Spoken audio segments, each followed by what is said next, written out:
एक गांव में इस बंदे के पास भाई 20 बड़े बड़े मुर्गे थे। ये डेली इनको 50-50 किलो देसी घी का हलवा खिलाता था। लेकिन भाई इसके गांव पर जो है 20 करोड़ जोम्बी ने हमला कर दिया। तो क्या लगता है आज ये मुर्गे जीतेंगे या फिर भाई जोम्बी? जोम्बी जो है इनके पकोड़े बनाने के लिए आ गए थे भाई, इनको खाने के लिए।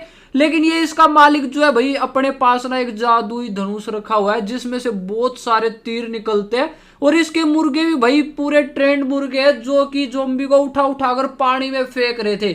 आए तो भाई जोम्बी इनको खाने थे लेकिन भाई मुर्गे इनको खा गए। लेकिन भैया इस लड़ाई में जो है कुछ जोम्बी यहाँ पर छिप गए आकर, और इनको जो है मैं पानी डालकर नीचे गिरा देता हूँ। और इस लड़ाई में भाई हमारे मुर्गे और ये एक बंदा जीत जाता है, लेकिन 2-3 मुर्गे मारे गए भाई।